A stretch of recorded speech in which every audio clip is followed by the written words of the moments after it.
We begin 13 years ago this week. On February 1st, 2003, Space Shuttle Columbia was returning home from its 28th mission when disaster struck. The shuttle broke apart over Texas and Louisiana as it re-entered Earth's atmosphere.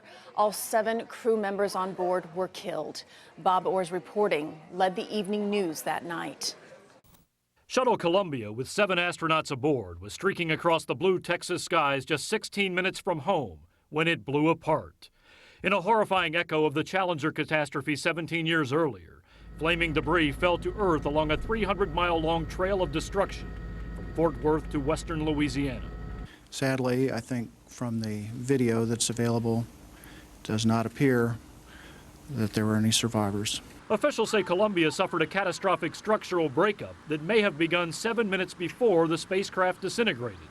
The first indications were of the loss of sensors, temperature sensors in the hydraulic systems on the left wing. Multiple failures followed. Mission Control lost tire pressure indications, a problem shuttle commanders also noted in their final radio transmission.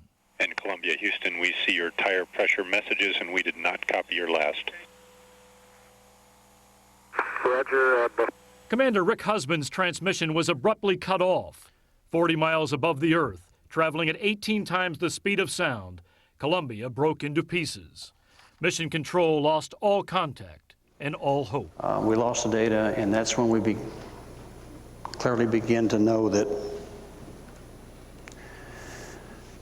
we had a bad day.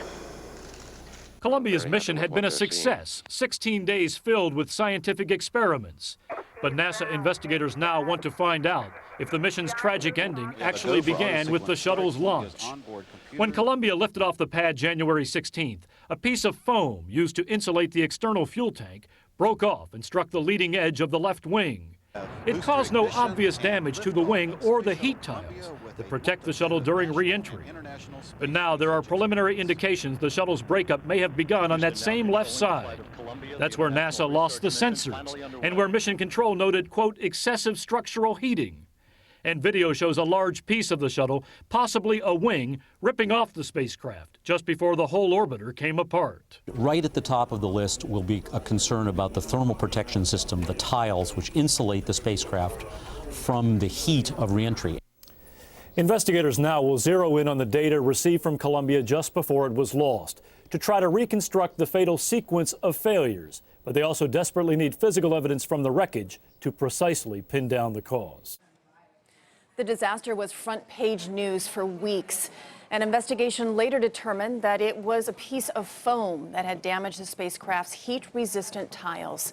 NASA faced sharp criticism for not doing anything about the foam problem, despite having known about it from previous launches.